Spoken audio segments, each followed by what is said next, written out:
beim Böck, beim Böck.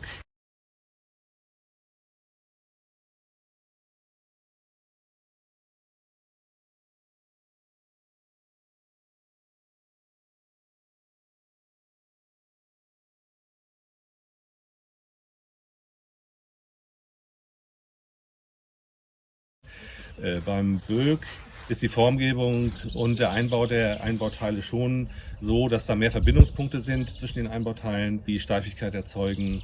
Zum Beispiel sitzt die Kopfablagefläche direkt auf dem Radkasten. Das bedeutet zum Beispiel, dass ein schwerer Fahrer auf dem Söhlrand, der sich da beim Aussteigen hinsetzt, die Karosse einknicken könnte und gleichzeitig die Schwingenlagerung, die ja auch mit am Radkasten ist, nicht optimale Steifigkeit hat, weil der Radkasten nach oben ein bisschen federn kann und auch noch ein bisschen seitlich. Und dadurch, dass, jetzt wie beim Böck, diese beiden Flächen miteinander direkt verklebt sind, verstärken die sich gegenseitig. Und das heißt im Endeffekt, du brauchst weniger Material für die gleiche Endsteifigkeit. Also das ist der eine Grund, warum es leichter sein wird. Der andere ist, dass es 13 cm kürzer ist. Also der Bug ist abgeflacht, da wird Material gespart und das Heck ist etwas kürzer. Ja, das ist ja nach hinten breiter, das ist also eine Art Semi-Laminar-Profil. In Summe wird das zum Vorteil sein, gewichtsmäßig. Könnt ihr jetzt das Ding mal entblättern? Ach, da ist schon eins drunter? Ich dachte, das wäre nur die Form. Nee, ist schon eins drunter. Ein Rohling. Also ohne Lackierung. Kann ich eine Proberunde fahren? Ein Rohling, ohne Lackierung und ohne Technik. Wir nehmen so einen Hang oder so. So ein Rodelhang, ne? Ja. Diesen Einleger für die Trompete und für die Trompetenöffnung habe ich jetzt hier nachträglich eingearbeitet in die Negativform. Das funktioniert dann so. Das steckt unheimlich fest. Also ich habe hier das mit einer Gewindestange bestimmt mit einer Tonne Zugkraft rausgewürgt dann, den Einleger. Ich habe ihn jetzt nur mit der Hand reingesteckt und ich kriege ihn schon so kaum raus, aber...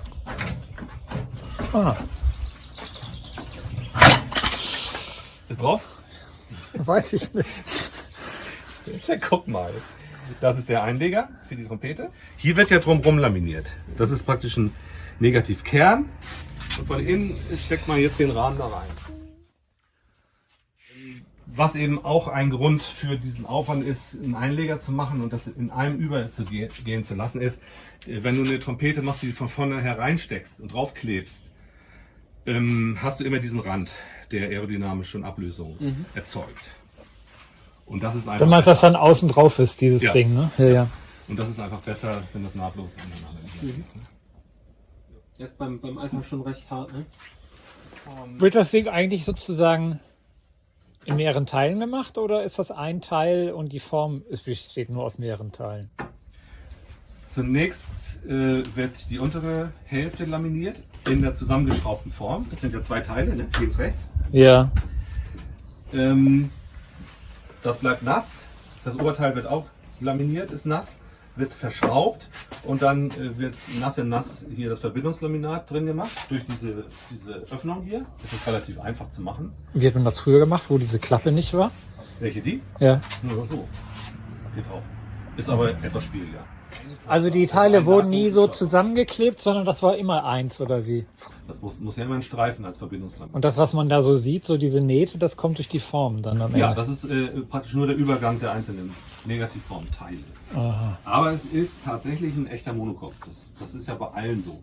Das Einzige, wo es nicht so gemacht wird, ist beim Quest, wo diese Hälften verschraubt werden. Ja, hier ist ein Einleger, der ist notwendig, damit man nachher, weil dieses Teil von der Kopfablage wird erstmal noch nicht laminiert, weil jetzt kann man praktisch noch den Radkasten reinschieben und verkleben.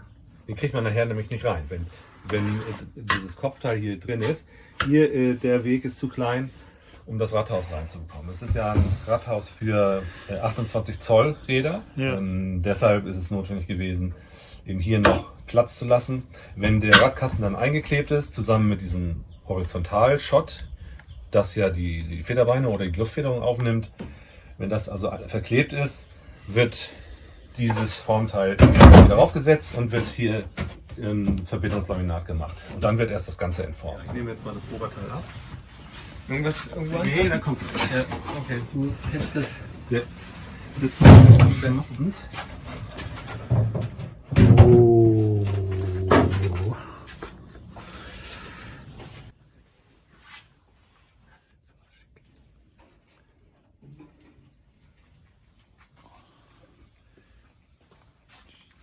Strick.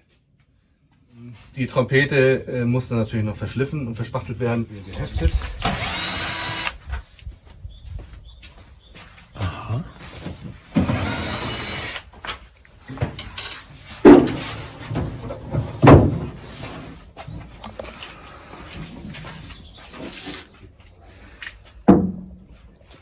So, entblättert es sich.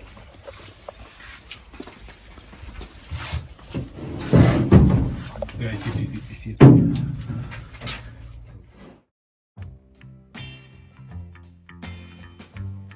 Sieht leicht aus.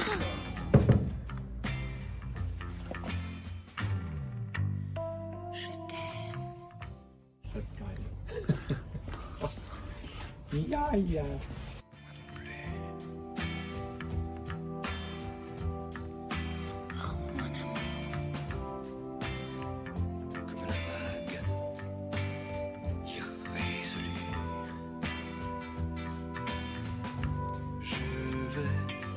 Je vais et je viens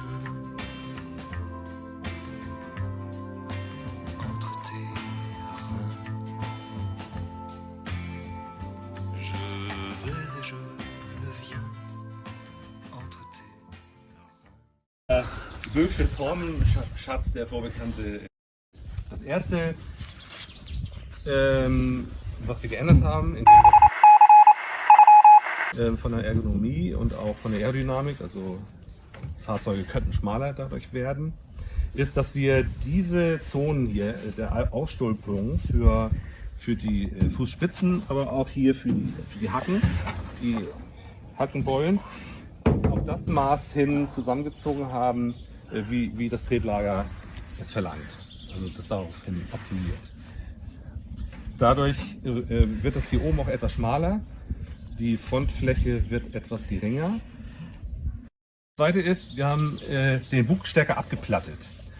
Was wir stark berücksichtigt haben, ist eine sehr flache Nase, also ein sehr flacher Bug. Weil das hat sich in Windkanalversuchen deutlich gezeigt, dass das günstiger ist. Ja.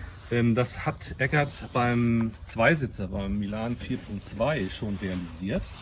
Und das hat sich im Windkanal-Test dann auch gezeigt. Der 4.2 hatte die beste Aerodynamik von allen Velomobilen, auch besser als. Gleichzeitig ist auch die Seitenwindangriffsfläche besser dadurch. Das ist ja sozusagen die Optimierung, die Frontquerschnittsoptimierung auf den Raumbedarf des Fahrers, des pedalierenden Fahrers hin. Diese Einschnürung hier ist deshalb gemacht worden, um die Querschnittsfläche kleiner zu machen, weil hier braucht der Fahrer keinen Raum. Also das ist das erste typische Merkmal beim Böck, eine sehr abgeplattete Schnauze. Ja. Dann eben Optimierung auf schmale Tretlager, auf kleinen Q-Faktor der Ausstülpung. Jetzt kommen wir zum Scharnierbereich. Das ist,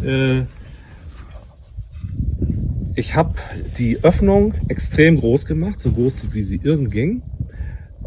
Aus verschiedenen Gründen, auch aus Gründen des Fahrspaßes im Sommer. Viele Fahrer lieben das, so offen zu fahren, in einem Badewannenmodus.